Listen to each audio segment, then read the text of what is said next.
ലേൺവൈസിന്റെ orientation programme 8.0 discover learn and achieve എന്ന് പറഞ്ഞിട്ടുള്ള തീമിൽ നമ്മൾ ഓറിയന്റേഷൻ പ്രോഗ്രാം കണ്ടക്ട് ചെയ്തിട്ട് ഏകദേശം 8 വർഷത്തോളം ആയിട്ടുണ്ട്. So welcome to Learnwise. നമ്മുടെ ഓറിയന്റേഷൻ 8.0 എന്ന് പറഞ്ഞിട്ട് ഡിസ്കവർ ലേൺ ആൻഡ് അച്ചീവ് എന്ന് പറഞ്ഞിട്ടുള്ള ഓറിയന്റേഷൻ പ്രോഗ്രാമിലേക്ക് എല്ലാവർക്കും സ്വാഗതം. ഇന്ന് സോഷ്യോളജിയുടെ സെക്കൻഡ് ഇയറിന്റെ ഓറിയന്റേഷൻ പ്രോഗ്രാം ആണ്. BASOHന്റെ ഓറിയന്റേഷൻ പ്രോഗ്രാം ആണ് നമ്മൾ ഇന്ന് കണ്ടക്ട് ചെയ്യുന്നത്. എന്റെ പേര് റോഷ്നാറ. ഞാൻ ലേൺവൈസിലെ സോഷ്യോളജിയുടെ മെന്റർ ആണ്. എന്റെ കൂടെ ഇന്ന് ഉള്ളതെന്ന് പറയുന്നത് ഹിസ്റ്ററി ഡിപ്പാർട്ട്മെന്റിൽ നിന്ന് മെന്റർ ആയിട്ടുള്ള ആതിര മാം ഉണ്ട്, അർച്ചന മാം ഉണ്ട്. സോ നമ്മുടെ ഇന്നത്തെ ഈ ഒരു ഓറിയന്റേഷൻ പ്രോഗ്രാം എന്ന് പറയുന്നത് നമ്മുടെ സെക്കൻഡ് ഇയറിന്റെ സിലബസുകൾ ഡീറ്റെയിൽഡ് ആയിട്ട് ഡിസ്കസ് ചെയ്യാൻ വേണ്ടിയിട്ടാണ്. So once again, I welcome all to the section of LearnWise syllabus decoding section, second year orientation program. So first year successfully exams ഒക്കെ എഴുതി ഒന്ന് ഒരു റിലാക്സേഷൻ പീരീഡിലായിരുന്നു അല്ലേ? അപ്പൊ ആ ഒരു റിലാക്സേഷൻ പീരീഡ് ഒക്കെ കഴിഞ്ഞിട്ടുണ്ട്. ഇനി നമുക്ക് പഠിത്തത്തിലോട്ട് പഴയത് കണക്ക് വീണ്ടും മുന്നോട്ട് പോകാനായിട്ട് നമ്മൾ പോവാണ്. അപ്പോൾ എല്ലാവരും ഇനി മുതൽ ക്ലാസ്സസ് കറക്റ്റ് കണ്ടു തുടങ്ങണം. അപ്പൊ കണ്ടു തുടങ്ങുന്നതിന് മുന്നേ നിങ്ങൾക്ക് എന്താണ് സെക്കൻഡ് ഇയറിന്റെ സിലബസ് എന്ന് അറിയണ്ടേ? ഏതൊക്കെ പേപ്പേഴ്സ് ആണ് പഠിക്കാനായിട്ടുള്ളത്, ഈ പേപ്പേഴ്സിന്റെ കണ്ടന്റുകൾ എന്തൊക്കെയാണ് എന്നുള്ളത് നിങ്ങളെ ഡീറ്റെയിൽഡ് ആയിട്ട് പറഞ്ഞു തരാൻ വേണ്ടിയിട്ടാണ് ഈ ഒരു സെക്ഷൻ നിങ്ങളുടെ മുന്നിലേക്ക് കൊണ്ടുവരുന്നത്. അപ്പൊ നമ്മുടെ BA സോഷ്യോളജിയുടെ ഫസ്റ്റ് ഇയർ പ്രോഗ്രാമിന്റെ ഫസ്റ്റ് ഇയർ നമ്മൾ കഴിഞ്ഞു കഴിഞ്ഞു. സെക്കൻഡ് ഇയറിലോട്ട് നമ്മൾ വരുമ്പോൾ നമ്മുടെ സബ്ജക്ട് കോഡ് സെയിം തന്നെയാണ്. BASOH എന്നാണ് നമ്മുടെ സബ്ജക്ട് കോഡ് വരുന്നത്. അപ്പോൾ ഈ സബ്ജക്ട് കോഡ് വരുന്ന പേപ്പർ ഓഫർ ചെയ്യുന്നതെന്ന് പറയുന്നത്, നമ്മുടെ ഈ കോഴ്സ് ഓഫർ ചെയ്യുന്നതെന്ന് പറഞ്ഞാൽ school of social science and humanities എന്ന് പറഞ്ഞിട്ട് ഇഗ്നോയുടെ യൂണിവേഴ്സിറ്റിയുടെ ഡിപ്പാർട്ട്മെന്റ് ആണ് നമുക്ക് ഓഫർ ചെയ്യുന്നത്. കോഴ്സസ് ബ്ലോക്കുകളായിട്ടും യൂണിറ്റുകളായിട്ട് സബ് ഡിവൈഡ് ചെയ്തിട്ടാണ് ഉള്ളത്. ബ്ലോക്സ് എന്ന് പറയുന്നത് ചാപ്റ്റേഴ്സ് എന്നാണ്, യൂണിറ്റ് എന്ന് പറയുന്നത് സബ് ടോപ്പിക്സ് ആണ്. ക്രെഡിറ്റ് എന്ന് പറയുന്നത് 30 hours ഓഫ് സ്റ്റഡി ആണ് ഒരു ക്രെഡിറ്റ് എന്ന് പറയുന്നത് കൺസിഡർ ചെയ്യുന്നത്. നമ്മുടെ പ്രോഗ്രാമിന്റെ ഡ്യൂറേഷൻ എന്ന് പറയുന്നത് 3 വർഷമാണ്. മാക്സിമം 6 years കൊണ്ടിട്ട് കംപ്ലീറ്റ് ചെയ്യാനായിട്ട് നിങ്ങൾക്ക് ഒരു ഓപ്ഷൻ തരുന്നുണ്ട്. സോ നമ്മുടെ ഈ ഒരു BASOH എന്ന് പറഞ്ഞിട്ടുള്ള ഈ ഒരു പ്രോഗ്രാം കൂടുതൽ വരുമ്പോൾ നമ്മുടെ ഈ വർഷത്തെ സബ്ജക്ട് കോഡ് വരുന്നതെന്ന് പറയുന്നത് BSOC 105 എന്ന് പറഞ്ഞിട്ട് പൊളിറ്റിക്കൽ സോഷ്യോളജി ആണ്. അതിനകത്ത് ബ്ലോക്ക് 1 എന്ന് പറയുന്നത് അണ്ടർസ്റ്റാൻഡിങ് പൊളിറ്റിക്കൽ സൊസൈറ്റി എന്ന് പറഞ്ഞിട്ട് വരുന്ന ഒരു ബ്ലോക്ക് ആണ് വരുന്നത്. പിന്നെ അതിന്റെ യൂണിറ്റ് എന്ന് പറയുന്നത്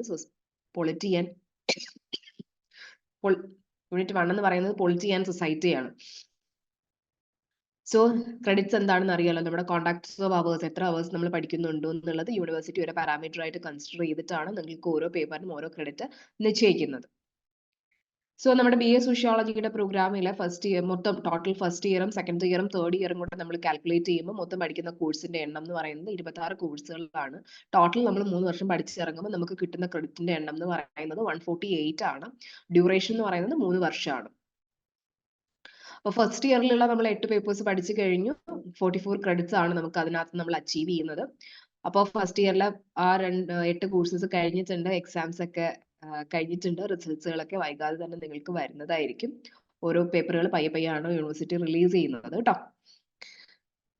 ഇനി സെക്കൻഡ് ഇയർ, നമ്മൾ ഈ വർഷത്തെ സെക്കൻഡ് ഇയറിന്റെ ഓറിയന്റേഷൻ പ്രോഗ്രാം ആണ്. അപ്പൊ നമ്മൾ ഈ ഒരു വർഷം പഠിക്കുന്നതെന്ന് പറയുന്നത് മൊത്തം 10 കോഴ്സസ് ആണ് പഠിക്കുന്നത്. അതായത് ടോട്ടൽ 10 പേപ്പർ നമുക്ക് പഠിക്കാനായിട്ടുണ്ട്. മൂന്നാമത്തെ സെമസ്റ്ററും 4ാമത്തെ സെമസ്റ്ററും കൂടെ കൂട്ടിയിട്ട്. ബട്ട് നമ്മൾ സെമസ്റ്റർ വൈസ് അല്ല, ഇയർ വൈസ് ആയിട്ടുള്ള ഒരു പ്രോഗ്രാം ആണ് നമ്മൾ എന്നുള്ളത് നിങ്ങൾക്ക് അറിയാലോ. അപ്പൊ ടോട്ടൽ കോഴ്സ് വരുന്നത് 10 കോഴ്സ് ആണ് വരുന്നത്. അതിൽ നിന്ന് നമുക്ക് അച്ചീവ് ചെയ്യുന്ന ക്രെഡിറ്റ് എന്ന് പറയുന്നത് 56 ക്രെഡിറ്റ്സ് ആണ്. സോ തേർഡ് ഇയർ വരുമ്പോൾ 8 കോഴ്സസ് ആണ് വീണ്ടും പഠിക്കാനായിട്ട് വരുന്നത്. 48 ക്രെഡിറ്റ്സ് ആണ് നമുക്ക് അച്ചീവ് ചെയ്യുന്നത് 5th സെമസ്റ്ററും 6th സെമസ്റ്ററിലും. ബട്ട് അത് നമ്മൾ തേർഡ് ഇയർ വരുമ്പോഴായിരിക്കും അതിന്റെ സിലബസ് കൂടുതലും ഡീറ്റെയിൽഡ് ആയിട്ട് നോക്കുന്നത്. ഇപ്പൊ നമ്മൾ സെക്കൻഡ് ഇയറിന്റെ സിലബസ് ഡിക്കോഡിംഗ് ആണ് നമ്മൾ നോക്കുന്നത്. അപ്പോൾ സെക്കൻഡ് ഇയറിന്റെ സിലബസ് ഡിക്കോഡിംഗ് പറയുന്നതിന് മുന്നേ തന്നെ പ്രോഗ്രാമിന്റെ ജസ്റ്റ് ഒരു ഓവർവ്യൂ നിന്ന് നിങ്ങൾക്ക് ഒന്നുകൂടെ പറഞ്ഞു തരികയാണ്.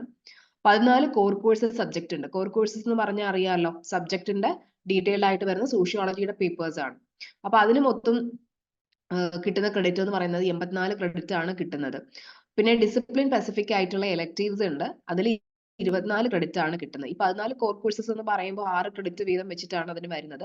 ഡിസിപ്ലിൻ സ്പെസിഫിക് എലക്ടീവ്സിൽ 4 ക്രെഡിറ്റ് വീതം വെച്ചിട്ടാണ് വരുന്നത്. ജനറിക് എലക്ടീവ്സ് 6 ക്രെഡിറ്റ് വീതം വെച്ചിട്ടാണ് വരുന്നത്. അപ്പൊ അതിന് 24 ക്രെഡിറ്റ് ആണ് കിട്ടുന്നത്. പിന്നെ 2 എബിലിറ്റി എൻഹാൻസ്മെന്റ് കമ്പൽസറി കോഴ്സസ് ഉണ്ട്, അതിലും 4 ക്രെഡിറ്റുകൾ വീതം വെച്ചിട്ടാണ് വരുന്നത്. സ്കിൽ എൻഹാൻസ്മെന്റ് കോഴ്സസും ഉണ്ട്, അതിനും 4 ക്രെഡിറ്റ് വീതം വെച്ചിട്ടാണ് വരുന്നത്. ഇനി 14 കോർ കോഴ്സസ് പേപ്പേഴ്സ് ആണ് ഉള്ളത്, അതായത് സോഷ്യോളജി റിലേറ്റ് ചെയ്ത് വരുന്ന പേപ്പേഴ്സ്. അതിനകത്ത് മൊത്തം 6 ക്രെഡിറ്റ് വീതം വെച്ചിട്ട് 14 പേപ്പറിന് കിട്ടുമ്പോൾ മൊത്തം 84 ക്രെഡിറ്റ് ആണ് നമ്മൾക്ക് കോർ പേപ്പറിന് സോഷ്യോളജിയുടെ പേപ്പർ മാത്രം പഠിക്കുമ്പോൾ തന്നെ കിട്ടുന്നത്.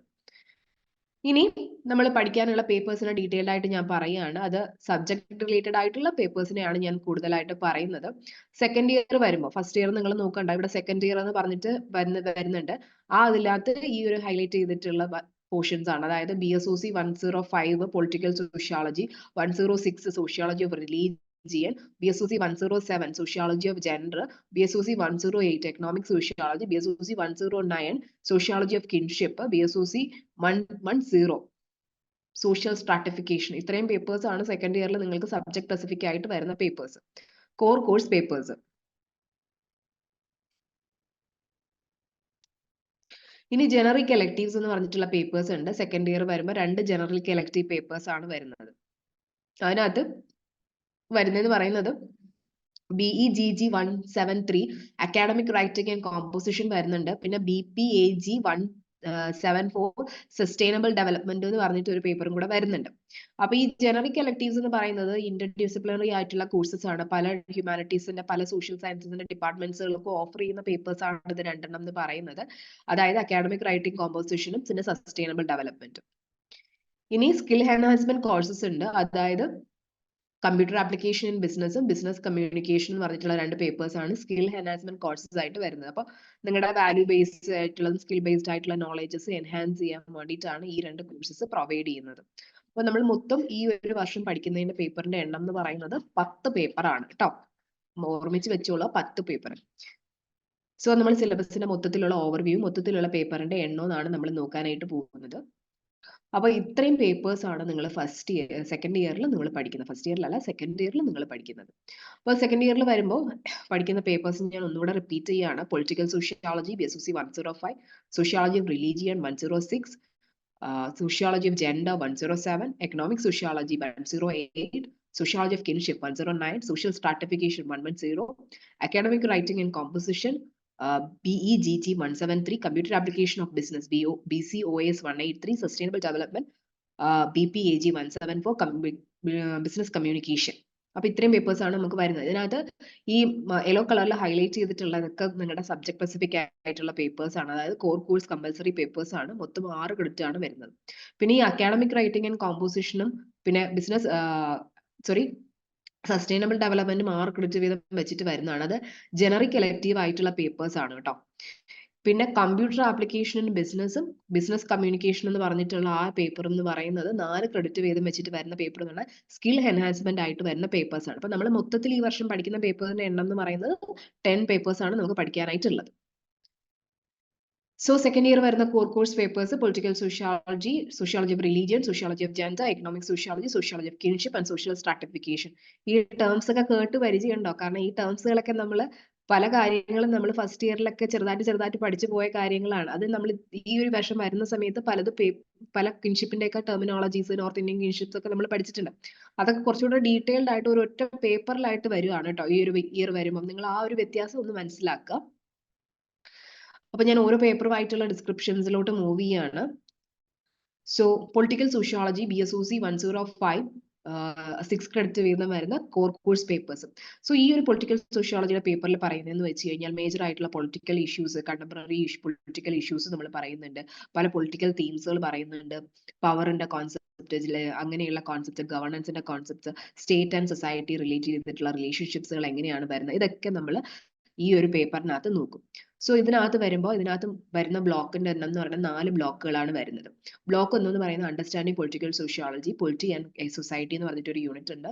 Political sociology, nature and scope എന്ന് പറഞ്ഞിട്ടുള്ള ഒരു യൂണിറ്റ് ഉണ്ട്. ബ്ലോക്ക് 2 വരുമ്പോൾ ബേസിക് കോൺസെപ്റ്റ്സുകളാണ് പറയുന്നത്. അതായത് state and citizenship, power and authority, governance and governmentality, elites, ruling classes and masses എന്ന് പറഞ്ഞിട്ടുള്ള കോൺസെപ്റ്റ് വരുന്നുണ്ട്. ബ്ലോക്ക് 3 വരുമ്പോൾ political system, segmentary, totalitarian, democratic എന്ന് പറഞ്ഞിട്ടുള്ള പൊളിറ്റിക്കൽ സിസ്റ്റംസ് നിങ്ങൾക്ക് പറഞ്ഞു വരുന്നുണ്ട്. ടേംസ് കേട്ടിട്ട് ഞെട്ടണ്ട, കാരണം നിങ്ങൾക്കൊക്കെ അറിയാവുന്ന കോൺസെപ്റ്റ്സ് തന്നെയാണ്, കുറച്ചുകൂടെ എലാബറേറ്റ് ചെയ്തിട്ട് വരുന്നുണ്ട്. കേട്ട് പരിചയമായിട്ടുള്ള കോൺസെപ്റ്റ്സുകളാണ് ഇതൊക്കെ. പിന്നെ ബ്ലോക്ക് 4 എന്ന് പറയുന്നത് everyday state and local structures in power എന്ന് പറഞ്ഞിട്ട് state and society in India, local self government, പിന്നെ മൂവ്മെന്റ്സ് ആൻഡ് റെസിസ്റ്റൻസ് എന്ന് പറഞ്ഞിട്ട് ഒരു ബ്ലോക്കിനകത്ത് വരുന്ന ഒരു യൂണിറ്റ് ഉണ്ട്.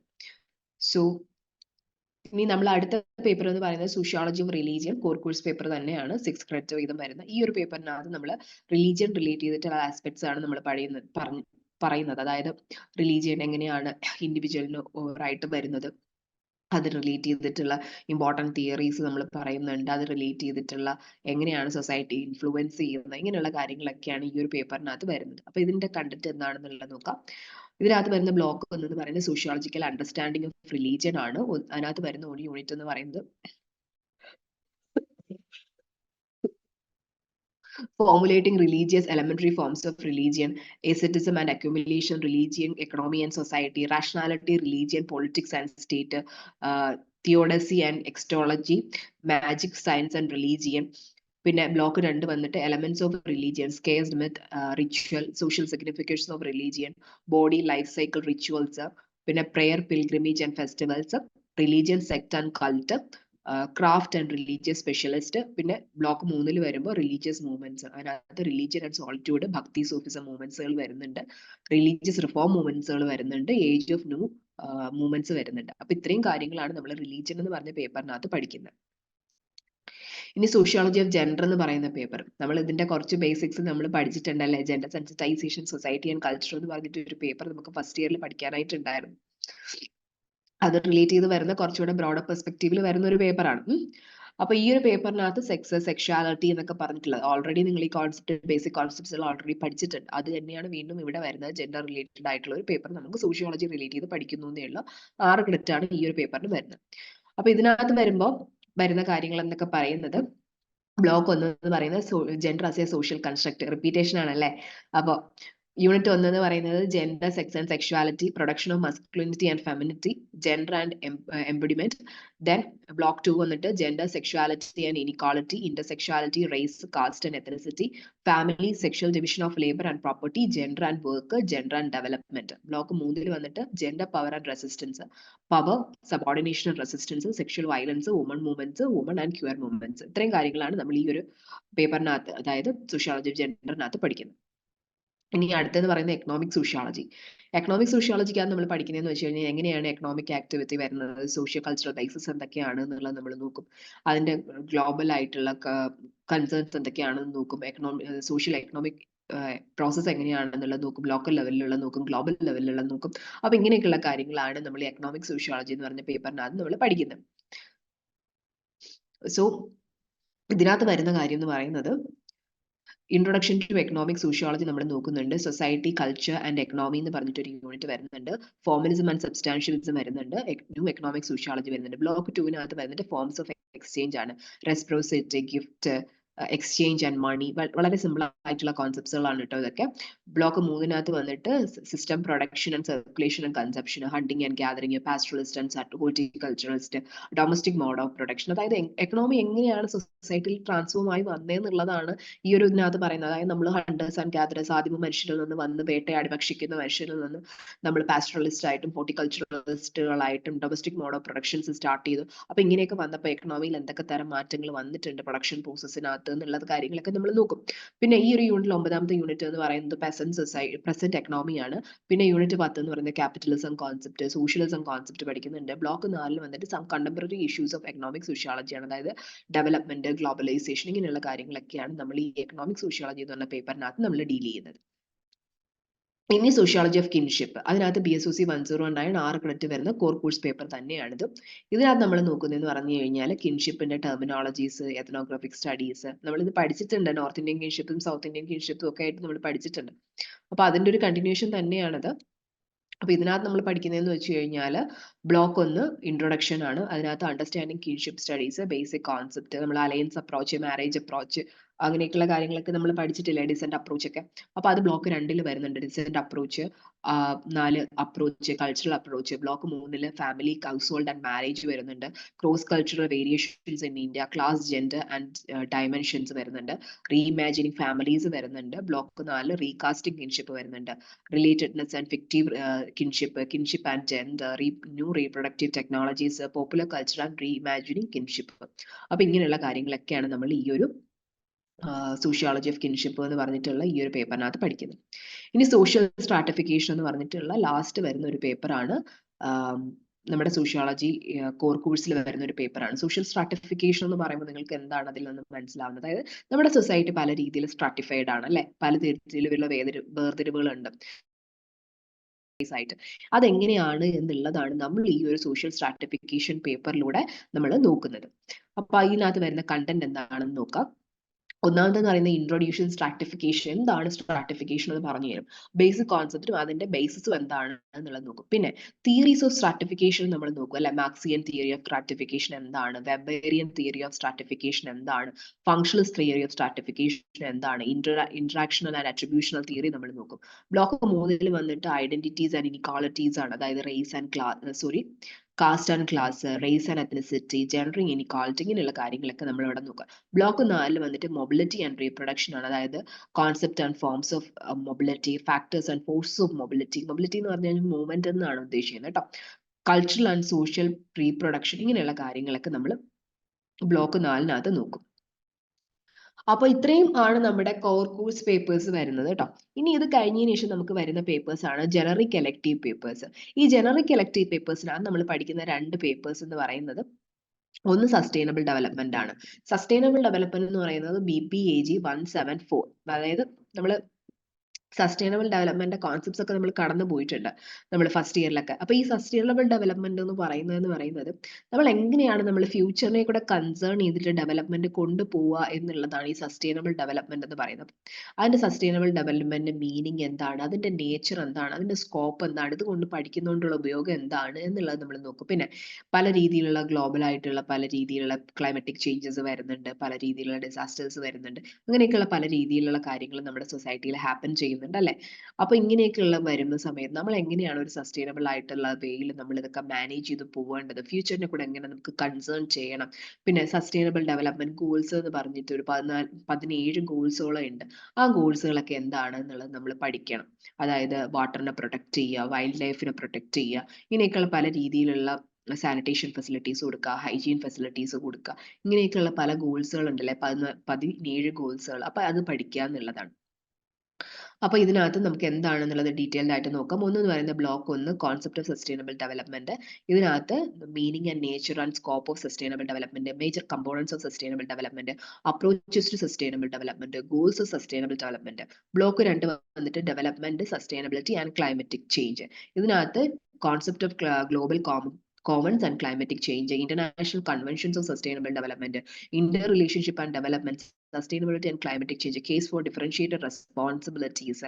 പിന്നെ ബ്ലോക്ക് 3 വന്നിട്ട് health, education and food security, relationship between sustainable development and food security, green revolution and converging technologies towards the health and sanitisation and food security, role of education in sustainable development അല്ലെ.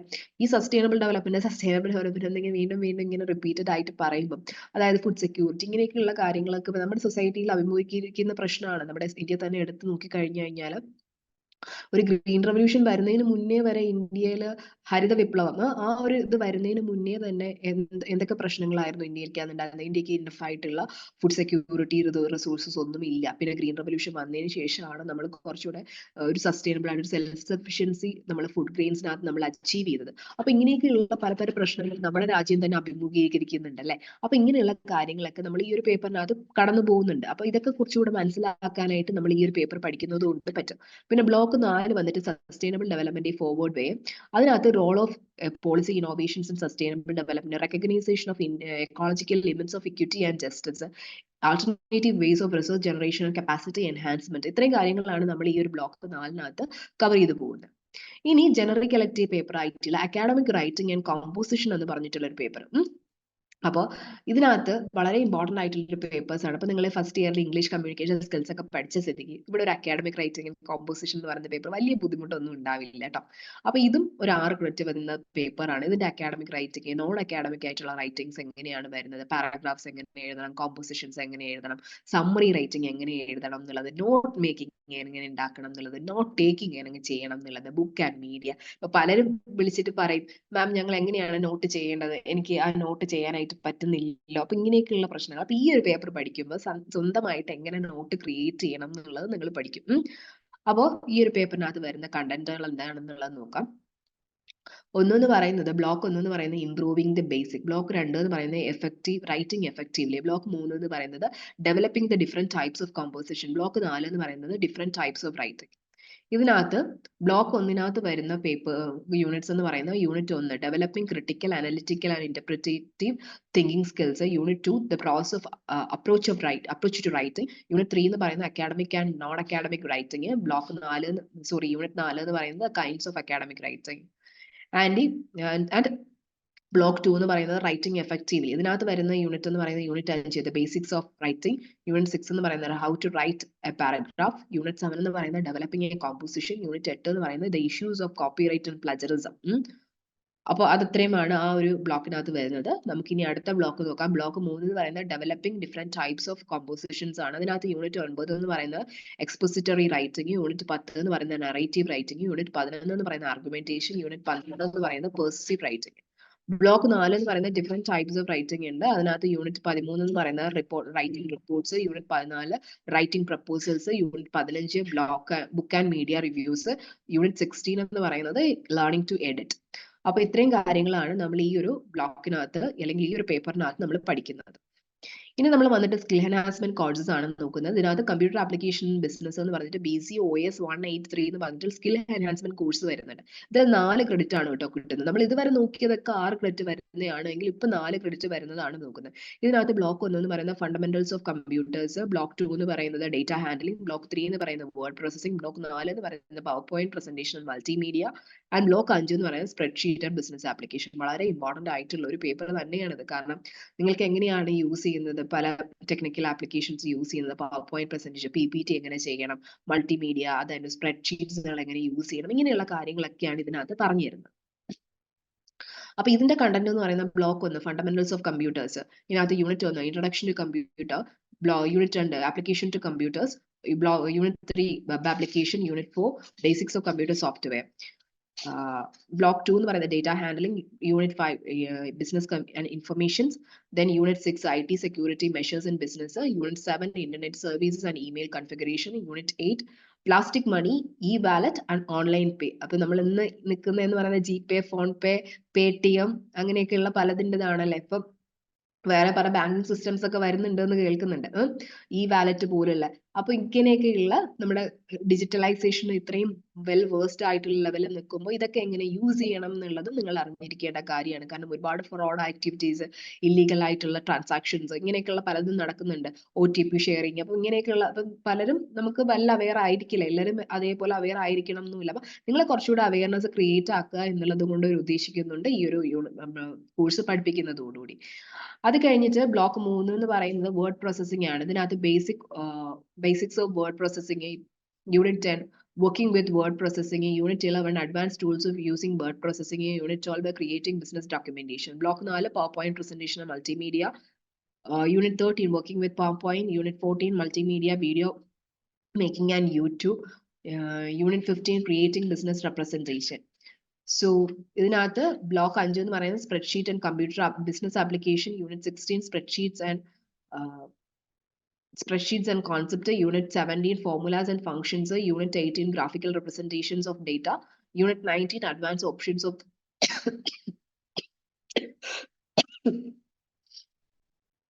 sorry, once again, unit 19 advanced options and spreadsheet, unit 20 creating business spreadsheets. അപ്പൊ ഇത്രയും കാര്യങ്ങളാണ് ഇതിനകത്ത് വരുന്നത്. ഇനി അടുത്ത skill enhancement course ഏതാണെന്ന് നോക്കിക്കഴിഞ്ഞാൽ ബിസിനസ് കമ്മ്യൂണിക്കേഷൻ ആണ്. BEGS 186 4 ക്രെഡിറ്റ്സ് ആണ് വരുന്നത്. ഇതിനകത്ത് വരുന്ന ബ്ലോക്ക് എന്ന് പറയുന്നത് 3 ബ്ലോക്കുകളാണ് വരുന്നത്. ബ്ലോക്ക് 1 എന്ന് പറയുന്നത് understanding the business world, block 2 എന്ന് പറയുന്നത് ബിസിനസ് കമ്മ്യൂണിക്കേഷൻ ബിസിനസ് കണ്ടക്സ്റ്റ് 1, പിന്നെ ബ്ലോക്ക് 3 എന്ന് പറയുന്നത് കമ്മ്യൂണിക്കേഷൻ ഇൻ ബിസിനസ് കണ്ടക്സ്റ്റ് 2. അപ്പൊ ഇത്രയും കാര്യങ്ങളാണ് നമ്മുടെ ഈ ഒരു സ്കിൽ എൻഹാൻസ്മെന്റ് കോഴ്സിനകത്ത് വരുന്നത്. വരുന്ന ബ്ലോക്ക് 1 എന്ന് പറയുന്നത് അണ്ടർസ്റ്റാൻഡിംഗ് ബിസിനസ് വേൾഡ് ആണ്. ഇതിനകത്ത് യൂണിറ്റ് 1 എന്ന് പറയുന്നത് ഗ്രീറ്റിംഗ്സ്, യൂണിറ്റ് 2 എന്ന് പറയുന്നത് importance of small talk in business, unit 3 എന്ന് പറയുന്നത് ബിസിനസ് ഓർഗനൈസേഷൻസ്, 4 എന്ന് പറയുന്നത് ജോബ്സ് ആൻഡ് റെസ്പോൺസിബിലിറ്റീസ്, ബ്ലോക്ക് 2 എന്ന് പറയുന്നത് കമ്മ്യൂണിക്കേഷൻ ഇൻ ബിസിനസ് കണ്ടക്സ്റ്റ് 1. ഇതിനകത്ത് യൂണിറ്റ് 5 യൂസിംഗ് ടെലഫോൺസ് അറ്റ് വർക്ക് പ്ലേസ്, unit 6 understanding the international business correspondence, 7 എന്ന് പറയുന്നത് understanding business once again unit 6 എന്ന് പറയുന്നത് understanding internal business correspondence 1, unit 7 എന്ന് പറയുന്നത് understanding internal business correspondent 2, unit 8 എന്ന് പറയുന്നത് understanding external business correspondent 1, unit 9 എന്ന് പറയുന്നത് അണ്ടർസ്റ്റാൻഡിംഗ് എക്സ്റ്റേണൽ ബിസിനസ് കറസ്പോണ്ടന്റ് 2.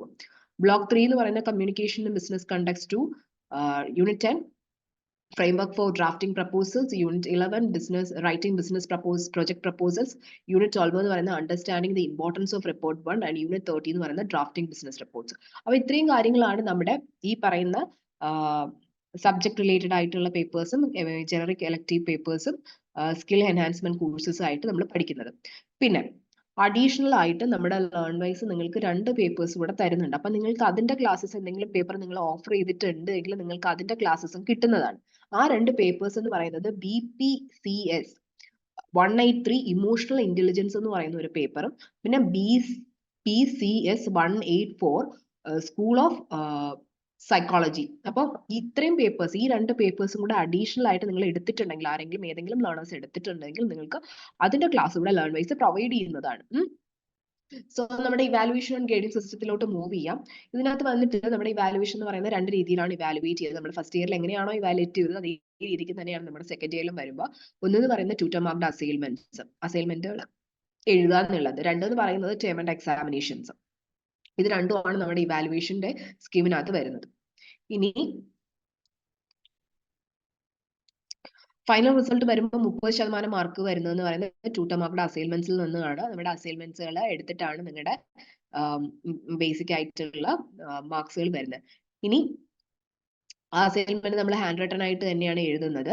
പിന്നെ ടേം ആൻഡ് എക്സാമിനേഷൻസ് നമുക്കറിയാമല്ലോ, നമ്മൾ യൂണിവേഴ്സിറ്റി എക്സാം സെന്ററിൽ പോയിട്ട് നമ്മൾ എക്സാം രജിസ്ട്രേഷൻസ് ഒക്കെ ചെയ്തതിനു ശേഷം ഹോൾ ടിക്കറ്റ്സ് ഒക്കെ എടുത്തിട്ട് നമ്മൾ അവിടെ പോയിട്ട് എക്സാം എഴുതും.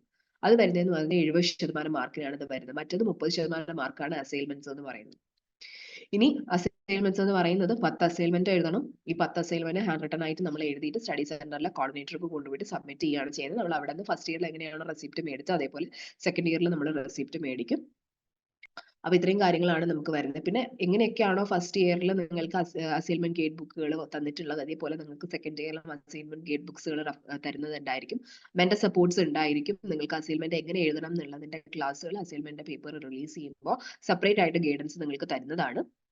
ആ ഗൈഡൻസ് വഴിയിട്ട് നിങ്ങൾക്ക് അസൈൻമെന്റ് എഴുതാവുന്നതാണ്. അസൈൻമെന്റ്സ് എഴുതിയിട്ട് മെന്റേഴ്സിന് അത് കറക്റ്റ് ആയിട്ട് അയച്ചു തരിക. നിങ്ങൾക്ക് അത് കറക്റ്റ് ചെയ്തിട്ട് അത് ഓൺ ദ സ്പോട്ട് തന്നെ നിങ്ങൾക്ക് അത് റിസീവ് ആവുന്നതാണ്. സോ ഇങ്ങനെയാണ് അസൈൻമെന്റ് എഴുതേണ്ടത്. ഹാൻഡ് റിട്ടൺ കോപ്പീസ് ആയിട്ടാണ് നമ്മൾ അസൈൻമെന്റ് വെക്കുക. അടുത്തെന്ന് പറയുന്നത് ട്യൂട്ടർ മാർക്ക്ഡ് അസൈൻമെന്റ്സിന്റെ കാര്യം കഴിഞ്ഞു. പിന്നെ ടേം ആൻഡ് എക്സാമിനേഷൻസ് ആണ്. നമ്മൾ എക്സാമിനേഷൻ എഴുതാനായിട്ട് പോവുക. പഠിച്ചിട്ട് നല്ല വൃത്തിക്ക് നിങ്ങൾക്ക് എക്സാം ആയിട്ട് എഴുതാനായിട്ട് പോവാവുന്നതാണ്.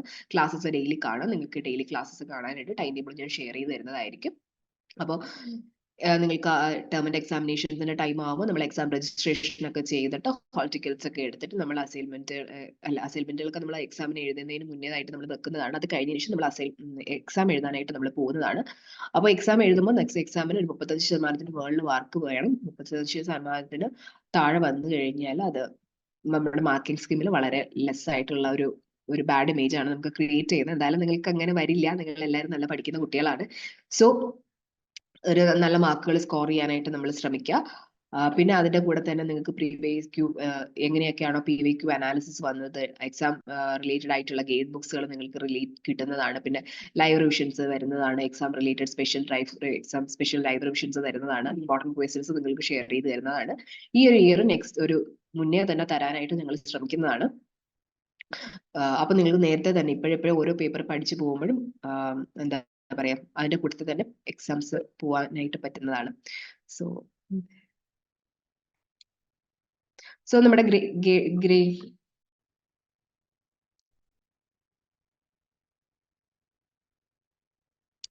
സോ നമ്മുടെ ഗ്രേഡിംഗ് സ്കീം വന്നിട്ട് ഇഗ്നു 10 പോയിന്റ് ഗ്രേഡിംഗ് സിസ്റ്റം ആണ് നമുക്ക് വരുന്നത്. 2 ടേം മാർക്ക്ഡ് അസൈൻമെന്റ്സും ടേം ആൻഡ് എക്സാമിനേഷൻസിന്റെ ഇതിൽ വരുന്ന സമയത്ത് നമ്മുടെ ഗ്രേഡിംഗ് സിസ്റ്റം എന്ന് പറയുന്നത് O വന്നു കഴിഞ്ഞാൽ ഔട്ട്സ്റ്റാൻഡിംഗ് എന്നാണ്, A+ വന്നു കഴിഞ്ഞാൽ 9 എന്നാണ്, A വന്നു കഴിഞ്ഞാൽ 8 എന്നാണ്, B+ വന്നു കഴിഞ്ഞാൽ അത് 7 എന്നാണ് ഇൻഡിക്കേറ്റ് ചെയ്യുന്നത്, B വന്നു കഴിഞ്ഞാൽ ഒരു അബോ ആവറേജ് ലെവലിൽ വരുന്നു എന്നുള്ളതാണ്, അത് 6 ആണ്, C വന്നു കഴിഞ്ഞാൽ ആവറേജ് 5 ആണ്, D വന്നു കഴിഞ്ഞാൽ പാസ് ആണ് 4, പിന്നെ F വരാതിരിക്കാനായിട്ട് ശ്രമിക്കുക, മാക്സിമം ഫെയിൽ ആണ്, പിന്നെ ആബ്സെന്റ് ആവാതിരിക്കാനായിട്ട് ശ്രമിക്കുക. കാരണം എക്സാമിന്റെ സമയമാകുമ്പോൾ ഓരോ കാരണങ്ങൾ പറഞ്ഞിട്ട് എക്സാമിന് എഴുതാൻ പോവാതിരിക്കുക, അങ്ങനെയൊക്കെയുള്ള അവസ്ഥകൾ വരാതിരിക്കുക, മാക്സിമം അത് അവോയ്ഡ് ചെയ്യുക. മാക്സിമം ഔട്ട്സ്റ്റാൻഡിംഗ് ആയിട്ടുള്ള പെർഫോമൻസ് തന്നെ നിങ്ങളുടെ ഭാഗത്ത് നിന്ന് കാഴ്ചവെക്കണം. സോ അപ്പൊ ഇത്രയും കാര്യങ്ങളാണ് നിങ്ങൾക്ക് വേണ്ടി ഞങ്ങൾക്ക് ലേൺവൈസിന് പറഞ്ഞു തരാനായിട്ടുള്ളത്. ഇനി നിങ്ങളതായിട്ടുള്ള ഡൗട്ട്സുകൾ എന്തെങ്കിലും ഉണ്ട് എങ്കിൽ അത് ഷെയർ ചെയ്യുക. അതോടൊപ്പം തന്നെ ആരെങ്കിലും അഡ്മിഷൻ എടുക്കാതെ, ഇതുവരെ ലേൺവൈസിൽ അഡ്മിഷൻ എടുക്കാത്ത ആരെങ്കിലും ഉണ്ട് എങ്കിൽ ഇത് കഴിഞ്ഞതിന് ശേഷം എന്നെ പേഴ്സണലി ഒന്ന് കണക്ട് ചെയ്യുക. എത്രയും പെട്ടെന്ന് തന്നെ നമുക്ക് അഡ്മിഷൻ എടുക്കണം. കാരണം ടൈം ടേബിൾ നിങ്ങൾക്ക് ഇന്നോ നാളെയൊക്കെ ആയിട്ട് ഷെയർ ചെയ്ത് തരുന്നതാണ്. ക്ലാസ്സസ് എത്രയും പെട്ടെന്ന് സ്റ്റാർട്ടപ്പ് ആവും. പെൻഡിങ് ഇടത്, കാരണം ഫസ്റ്റ് ഇയർ വന്ന സമയത്ത് നമുക്ക് ഉള്ള ഒരു പ്രശ്നം പ്രധാനമായിട്ട് നമ്മൾ അനലൈസ് ചെയ്തതെന്ന് വെച്ച് കഴിഞ്ഞാൽ അസൈൻമെന്റ് ടൈം ആകുമ്പോൾ ക്ലാസ്സസ് പൊതുവെ കാണാതിരിക്കുക, അല്ലെങ്കിൽ അത് കുറച്ചൊന്ന് ഡിലേ ആവുക, അങ്ങനെയുള്ള പ്രശ്നങ്ങൾ പൊതുവെ നമ്മൾ ഫൈൻഡ് ചെയ്തിട്ടുണ്ടായിരുന്നു. പൊതുവെ നോട്ട് സോഷ്യോളജി ഡിപ്പാർട്ട്മെന്റ് മാത്രമല്ല, മറ്റുള്ള ഡിപ്പാർട്ട്മെന്റ്സുകൾ നമ്മൾ ഫൈൻഡ് ചെയ്ത സ്ഥിതിക്ക് ഞങ്ങൾ അത് പറയുന്നതെന്ന് വെച്ച് കഴിഞ്ഞാൽ നിങ്ങൾ ഇപ്പോഴേ ക്ലാസ്സസ് കറക്റ്റ് ആയിട്ട് ഫോളോ അപ്പ് ചെയ്യുക. കാരണം നമുക്ക് ഇപ്പൊ അസൈൻമെന്റ് ഒന്നും എഴുതാനായിട്ടില്ല, നമ്മളിപ്പോ കുറച്ച് ഫ്രീ ആൻഡ് റിലാക്സ്ഡ് മാനറിൽ ഇരിക്കുകയാണ്. അപ്പൊ ഇപ്പോഴേ മാക്സിമം ക്ലാസ്സസ് കണ്ടുപോയി കഴിഞ്ഞു കഴിഞ്ഞാൽ നിങ്ങൾക്ക് ആ അസൈൻമെന്റിന്റെ സമയത്ത് വലിയ ടെൻഷൻ ഒന്നും ഇല്ല. നിങ്ങൾക്ക് ലൈവുകൾ കറക്റ്റ് ആ സമയത്ത് ലൈവുകൾ പോകുന്നുണ്ടെങ്കിൽ അത് കറക്റ്റ് ആയിട്ട് അറ്റൻഡ് ചെയ്യാനായിട്ട് പറ്റും. ഇപ്പോഴേ വരുന്ന ലൈവുകൾ കറക്റ്റ് അറ്റൻഡ് ചെയ്യാനായിട്ട് പറ്റും. അപ്പോൾ ഒരു സിസ്റ്റമാറ്റിക് ആയിട്ടുള്ള വേയിൽ ടൈം ടേബിൾ അനുസരിച്ച് പോയി കഴിഞ്ഞാൽ സ്ട്രഗിൾ ചെയ്യേണ്ടതായിട്ട് വരില്ല. പാസ്റ്റ് ഇയർ ക്വസ്റ്റ്യൻ പേപ്പേഴ്സ് ഇപ്പോഴേ വർക്ക്ഔട്ട് ചെയ്ത് വെക്കുക, അതൊക്കെ ലാസ്റ്റ് എടുത്തിട്ട് റെഫർ ചെയ്യുക. ഈ ലാസ്റ്റ് മൊമെന്റിൽ എല്ലാം കൂടെ ഓടിപ്പടച്ച് ചെയ്യാനായിട്ട് നിൽക്കരുത്. കാരണം നമുക്ക് മാർക്ക് കിട്ടുന്ന സമയത്തും അതിന്റെ സ്കോറിംഗ് എന്ന് പറയുന്നത് വളരെ ലോ ആയിട്ടായിരിക്കും. പിന്നെ നമ്മുടെ ലേൺവൈസ് നിങ്ങൾക്ക് ഒരു എക്സാമിനേഷൻ ഡെമോ മോഡൽ നടത്തിയിട്ടുണ്ടായിരുന്നു. അപ്പൊ ആ ഒരു ഡെമോ മോഡലിൽ എഴുതിയിട്ടുള്ളതെന്ന് പറയുന്നത് വളരെ കുറച്ച് ആൾക്കാർ മാത്രമാണ് എഴുതിയിട്ടുള്ളത്. ഇത്തോളം എനിക്ക് ഫുൾ അറ്റൻഡൻസ് വേണം, നിങ്ങൾ എല്ലാവരും എക്സാമിനേഷൻ അത് അറ്റൻഡ് ചെയ്യേണ്ടതായിട്ടുണ്ട്. അപ്പൊ ഇങ്ങനെയൊക്കെയുള്ള ഓരോ പ്രോഗ്രാംസുകൾ നമുക്ക് നിങ്ങൾക്ക് വേണ്ടി തരുന്നതെന്ന് പറയുന്നത് നിങ്ങളുടെ കുറച്ചുകൂടെ പെർഫോമൻസ് എൻഹാൻസ് ചെയ്യാൻ വേണ്ടിയിട്ടുള്ള രീതിയിലുള്ള എക്സാം ഫിയേഴ്സ് ഉണ്ട്. പലരും എന്നോട് പറഞ്ഞിട്ടുള്ള ഒരു കാര്യം എന്ന് പറയുന്നത്, മാം എക്സാം അടുക്കാറാവുമ്പോൾ മാം അത് എനിക്ക് ഓർമ്മയിൽ നിൽക്കുന്നില്ല, ഞങ്ങൾക്ക് അത് എന്ത് ചെയ്യാൻ പറ്റും? നിങ്ങളെ തുടക്കത്തിൽ ഫസ്റ്റ് ഇയറിന്റെ തുടക്കത്തിൽ നിങ്ങൾക്ക് ഓർമ്മയുണ്ടോ? നിങ്ങൾക്ക് ഇങ്ങനെ ഓർമ്മ നിൽക്കുന്നില്ല എന്ന് പറഞ്ഞിട്ടുണ്ടായിരുന്ന സമയത്ത് നിങ്ങൾക്ക് ഞാൻ ഓൺലൈനായിട്ട് ഒരു ടെസ്റ്റ് നടത്തിയിട്ടുണ്ടായിരുന്നു. അപ്പൊ ആ ഒരു ടെസ്റ്റ് നിങ്ങൾക്ക് നടത്തിയിട്ടുള്ള എനിക്ക് പല ഇമ്പ്രൂവ്മെന്റ്സും അതിനുശേഷം എനിക്ക് കാണാനായിട്ട് പറ്റിയിട്ടുണ്ടായിരുന്നു. അത് കഴിഞ്ഞതിന് ശേഷം നമ്മൾ ലാസ്റ്റ് വന്നപ്പോൾ വളരെ നന്നായിട്ട് ആൻസേഴ്സ് എഴുതുന്ന കുട്ടികളുണ്ട്. അപ്പൊ അങ്ങനെയുള്ള ആൻസർ കോപ്പീസ് ഞാൻ മറ്റുള്ളവർക്ക് ഞാൻ ഷെയർ ചെയ്ത് തരുന്നുണ്ടായിരുന്നു. അപ്പൊ ഇങ്ങനെയുള്ള ആൻസർ കോപ്പീസ് എടുത്ത് പഠിക്കുക, ഇങ്ങനെ നമ്മൾ എഴുതി പഠിക്കുക. നമ്മൾ അങ്ങനെ എഴുതി പഠിക്കുമ്പോൾ മാത്രമേ ഇന്ന പോയിന്റുകൾ എഴുതിയാൽ മതി, എല്ലാം വലിച്ചു വാരി എഴുതണം എന്നില്ല. നമുക്ക് ആവശ്യമുള്ള ക്വസ്റ്റ്യന്റെ അഡ്രസ് ചെയ്യാനായിട്ടുള്ള കണ്ടന്റുകൾ നമ്മൾ എഴുതുക എന്നുള്ളതാണ് വളരെ പ്രധാനമായിട്ടുള്ളത്. അപ്പൊ അങ്ങനെയൊക്കെയുള്ള രീതിയിൽ നമ്മൾ ഇതോടെ നമ്മൾ അതിന്റെ രീതിയിൽ കുറച്ചുകൂടെ നല്ല രീതിക്കുള്ള ട്രെയിനിങ് നിങ്ങൾക്ക് തരുന്നതായിരിക്കും. സോ ഇനി എന്താണ് നിങ്ങൾക്ക് പറയാനുള്ളത്? അതിനു മുന്നേ ഞാൻ എന്റെ കൂടെ സെക്ഷൻ ലീഡ് ചെയ്യാനായിട്ടുണ്ടായിരുന്ന ആതിര മാമിനെ ഇൻവൈറ്റ് ചെയ്യണം. മാം. ഹായ്. അപ്പോ എല്ലാവരും മാം എല്ലാം ഡീറ്റെയിൽഡ് ആയിട്ട് തന്നെ എക്സ്പ്ലെയിൻ ചെയ്ത് കഴിഞ്ഞു. അത്യാവശ്യം ബുദ്ധിമുട്ടുകൾ ഉണ്ടായിരുന്നു തോന്നുന്നു അല്ലെ? ത്രോട്ട് പെയിന്റിന്റെ ഒരു ബുദ്ധിമുട്ട് കാര്യങ്ങളൊക്കെ തോന്നി.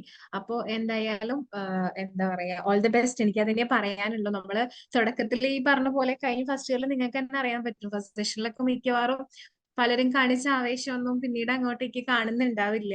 പക്ഷെ അതൊന്നും നിങ്ങൾക്ക് പഠിക്കാൻ നിങ്ങൾക്ക് നോക്കി ഒരുപാട് യൂട്ടിലൈസ് ചെയ്യാൻ പറ്റിയ ഒരുപാട് റിസോഴ്സസ് നിങ്ങളുടെ മുൻപിലുണ്ട്.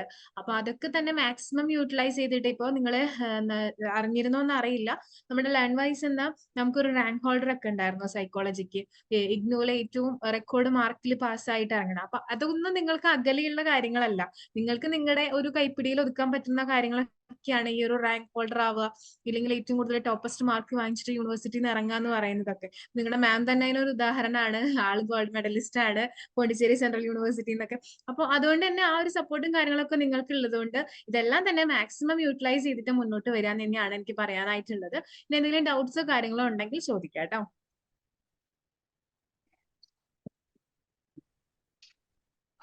ഫസ്റ്റ് ഇയറിൽ എനിക്ക് കംപ്ലീറ്റ് ചെയ്യാൻ പറ്റില്ല എക്സാം. Okay okay okay. അതെന്താ ഫസ്റ്റ് ഇയർ കംപ്ലീറ്റ് ആക്കാൻ പറ്റാത്ത? നിങ്ങൾക്ക് എത്ര പേപ്പേഴ്സാ പെൻഡിങ് ഉള്ളത്? എനിക്കതിൽ 4 പേപ്പേഴ്സ് പെൻഡിങ് ഉണ്ട്. 4 പേപ്പേഴ്സ് പെൻഡിങ് ഉണ്ട്. അതെനിക്ക് എന്താണ് എന്നുള്ളത് എന്റെ നമ്പർ ഉണ്ടോ കയ്യില്? ഉണ്ട് ഉണ്ട് മാഡം. എനിക്കൊന്നത് മെസ്സേജ് ചെയ്യാം കേട്ടോ. അത് ഓക്കെ എന്താണ് മാഡം. എന്നുള്ളത് അതിന്റെ സ്പെഷ്യൽ ആയിട്ടുള്ള പ്രീവേക്യൂ അനാലിസിസ് ഒക്കെ ഞാൻ എടുത്ത് അയച്ചു തരാം. സോ അത് നിങ്ങൾക്ക് ഓക്കെ മാഡം. ആതിര മാം എവിടെ നിന്ന് ഒരു ഡിസ്റ്റർബൻസ് വരുന്നത്? ഐ തിങ്ക് അത് ബാസിലിന്റെ തന്നെയായിരുന്നു. ചിലപ്പോ അവിടെ നിന്ന് വരുന്ന നോയ്സ് ആയി. അഫ്രാദ് കേൾക്കുന്നുണ്ടോ? കേൾക്കുന്നുണ്ട്. സുഖല്ലേ? സുഖാണോ? ആ സുഖാണ്. ഞാൻ തിരിച്ചെത്തി, ഒരാഴ്ച ആയുള്ളൂ. എന്താണ്? ഒരാഴ്ച ആയുള്ളൂ തിരിച്ചെത്തി. ഓക്കെ ഓക്കെ, തിരിച്ചെത്തി. നമുക്കിനി ഒരു പേപ്പർ കൂടെ എഴുതാനില്ലേ? ഒരു പേപ്പർ എഴുതാനുണ്ട്. നമുക്ക് അതിപ്പോ റിസൾട്ട് വന്നാലേ അറിയാം നമുക്ക് ഒന്നാണോ അല്ലെങ്കിൽ അതൊക്കെ കേറി വരും. അഫ്രാദിനാണോ മാർക്ക് കേറി വരാനായിട്ട് ബുദ്ധിമുട്ട്? അപ്പൊ എങ്ങനെയുണ്ട് നമ്മുടെ ഈ ഒരു സെക്ഷൻ? എങ്ങനെയുണ്ടായിരുന്നു? ഒരു ഫസ്റ്റ് ഇയറിന്റെ എക്സ്പീരിയൻസ് ഒന്ന് ഷെയർ ചെയ്യാവോ? ഇന്നത്തെ ഇതോ? നല്ലതായിരുന്നു, നല്ലതായിരുന്നു. ഓക്കെ, ഫസ്റ്റ് ഇയറിന്റെ എക്സ്പീരിയൻസ് എങ്ങനെയുണ്ടായിരുന്നു? ഫസ്റ്റ് ഇയറിന്റെ എക്സ്പീരിയൻസ് എന്ന് പറയുമ്പം നല്ലതായിരുന്നു. ഇപ്പൊ നമ്മൾ ക്വസ്റ്റ്യൻ വന്നാണെങ്കിലും ശരി, നമുക്ക് കുറച്ചും കൂടി എഴുതാൻ പറ്റുമായിരുന്നു. പക്ഷെ എന്റെ മിസ്റ്റേക്കില് ഞാൻ നന്നായിട്ട് എഴുതിയിട്ടില്ല, അത്രേ ഉള്ളൂ. അല്ലാതെ ബാക്കിയൊക്കെ ഓക്കെ ആയിരുന്നു. ഇപ്പൊ നമ്മൾ ഫസ്റ്റ് സ്റ്റാർട്ടിങ്ങിൽ ഇപ്പൊ ചേരുമ്പോൾ നമുക്ക് ഉണ്ടാവുന്ന ആ ഒരു ഇതൊക്കെ ഒന്ന് അത്രത്തോളം നമ്മൾ ടെൻഷൻ അടിക്കേണ്ട കാര്യമൊന്നും ഉണ്ടായിരുന്നില്ല എന്നുള്ളൊരു തോന്നൽ നമുക്ക് എക്സാം എത്തുമ്പോഴത്തേക്കല്ല, അത് കഴിയുമ്പോഴത്തേക്കൊക്കെ അങ്ങനെ തോന്നിയായിരുന്നു. പിന്നെ ക്ലാസ് തുടങ്ങിയപ്പോ മനസ്സിലൊരു സന്തോഷം. എന്തായാലും പഴയത് കണക്ക് ആയിട്ടുണ്ട്. ഇനിയിപ്പോ ഡെയിലി 2 ക്ലാസ് വീതം വെച്ച് കാണാനായിട്ട് ഇപ്പൊ കാണുന്നത് നിങ്ങൾക്കൊന്ന് ആ ഒരു സ്പീഡിലൊന്ന് പോവാൻ പറ്റിക്കഴിഞ്ഞു കഴിഞ്ഞാൽ ആ ലാസ്റ്റ് ടൈമിൽ നമ്മൾ ആ ഒരു സ്ട്രഗിൾ ചെയ്തായിരുന്നു. ഓടി മാമും കൂടെ ഇരിക്കുകയാണ്, ഞാൻ പറയാണ്. അഫ്രാദ് ലാസ്റ്റ് ടൈമിലൊക്കെ എന്ന് പറയുന്നത് പെട്ടെന്ന് ക്ലാസ്സുകൾ കാണുക ചെയ്തത്. ഓരോന്നും ഇങ്ങനെ സ്പീഡിന് മെനക്കെട്ടിരുന്നിട്ട് ക്ലാസ്സുകൾ കണ്ടെടുക്കുക ചെയ്തത്. നമ്മൾ അത്രയും മെനക്കെട്ടിരുന്നിടുമ്പോൾ നമ്മൾ ഇമ്പോർട്ടന്റ് ആയിട്ടുള്ള പല പോയിന്റ്സുകളും നമ്മൾ മറന്നുപോകും. പിന്നെ പലതും നമുക്കത് ക്യാച്ച് ചെയ്യാനായിട്ട് പറ്റില്ല. നമ്മൾ സമാധാനത്തിൽ ഇരുന്ന് കേൾക്കുന്നതും സ്പീഡിൽ ഇരുന്ന് കേൾക്കുന്നതും തമ്മിലുള്ള ഭയങ്കര വ്യത്യാസമുണ്ട്. അപ്പോ നമുക്ക് ഇപ്പോഴേ ഇരുന്നിട്ട് നമ്മൾ നോട്ടുകൾ ഉണ്ടാക്കിയിട്ട് ഇപ്പൊ അറിയാലോ, ഫസ്റ്റ് ഇയർ കഴിഞ്ഞ സ്ഥിതിക്ക് നമുക്ക് എന്തൊക്കെ കാര്യങ്ങൾ ശ്രദ്ധിക്കണം എന്ന് അറിയാലോ. പിന്നെ ഈ ലാസ്റ്റ് മൊമെന്റ് ആകുമ്പോൾ നിങ്ങൾക്ക് ഇമ്പോർട്ടന്റ് ക്വസ്റ്റ്യൻസ് തരുന്നുണ്ട്. അത് ഞാൻ നേരത്തെ തന്നെ തരാം. ഇപ്പൊ ഓരോ ചാപ്റ്റർ കഴിയുന്നതോടുകൂടി ഓരോ ബ്ലോക്ക് കഴിയുന്നതോട് ഞാൻ തരാം. അപ്പൊ അതൊക്കെ ഒന്ന് പ്രാക്ടീസ് ചെയ്തിട്ട് അതിനൊരു സെപ്പറേറ്റ് ഒരു ഫയലിനകത്ത് അതിനൊരു പേപ്പർ ആയിട്ട് കീപ്പ് ചെയ്ത് വെച്ച് കഴിഞ്ഞാൽ ലാസ്റ്റ് ടൈമിൽ ഇതിന് മാത്രം എടുത്ത് റെഫർ ചെയ്താൽ മതി. നമുക്ക് കുറച്ചുകൂടി എളുപ്പമാവും, നമ്മുടെ പ്രോസസ്സ് കുറച്ചുകൂടി എളുപ്പമാവും. അതെ, ഒരു വർഷം കഴിഞ്ഞപ്പോഴാണ് നമുക്ക് അങ്ങനെയുള്ള ഒരു അങ്ങനെയൊക്കെ ചെയ്യാം, അങ്ങനെയുള്ള ഒരു ഐഡിയാസ് ഒക്കെ വരുന്നത്. ഞാൻ ഇടയ്ക്കിടയ്ക്ക് ക്വസ്റ്റ്യൻ പേപ്പർ അയച്ചു കൊടുക്കുന്നുണ്ട്, പക്ഷെ ആരും ഒന്നും ശ്രദ്ധിക്കുന്നില്ല. ലാസ്റ്റ് അസൈൻമെന്റ് വെക്കായിരുന്നു. നിങ്ങൾ ഒരു സബ്ജക്ട് പഠിച്ച് കഴിയുന്നോട് കൂടി അസൈൻമെന്റ് എഴുതി പോവുക.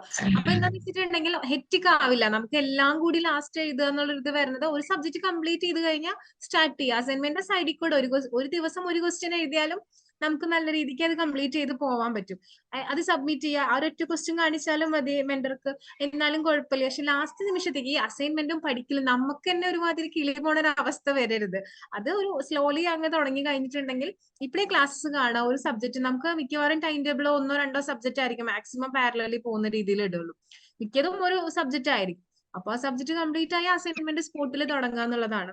അപ്പൊ പിന്നെ നമുക്കും ഒരിക്കലും അസൈൻമെന്റ് കഴിഞ്ഞു, ഇനി നമുക്ക് പഠിക്കുമ്പോൾ നമ്മൾ അസൈൻമെന്റ് എഴുതുമ്പോൾ ഉറപ്പായിട്ടും നമ്മൾ എന്ത് ചെയ്യും, ടെക്സ്റ്റ് വായിച്ചിരിക്കും. ആ ഒരു ഏരിയ മൊത്തം നമ്മൾ കവർ ചെയ്യും. ഒരു ക്വസ്റ്റ്യന്റെ ആൻസർ കിട്ടണമെങ്കിൽ നമുക്ക് അത്യാവശ്യം ആ പോർഷൻ വായിക്കേണ്ടതായിട്ടുണ്ട്. അപ്പൊ അതുകൊണ്ട് അസൈൻമെന്റ്സ് പാരലലി കൊണ്ടുപോകട്ടെ. കഴിഞ്ഞ പ്രാവശ്യം മിക്ക സ്റ്റുഡൻസിന്, ഇപ്പോ ഞാൻ ഹിസ്റ്ററി മെന്ററാണ്, ഹിസ്റ്ററിയിൽ സംഭവിച്ചത് ഇതാണ്. ലാസ്റ്റ് ടൈം പഠിക്കാനുള്ള ടൈം ഈ അസൈൻമെന്റ് എഴുതാനായിട്ടിരുന്നു. അപ്പൊ അത് നമ്മൾ മുന്നേ തൊട്ട് പറയുന്നെങ്കിലും സമയം ആവട്ടെ എന്നുള്ള ഒരു ഇതില് ഇരിക്കരുത്. അത്രയേ ഉള്ളൂ.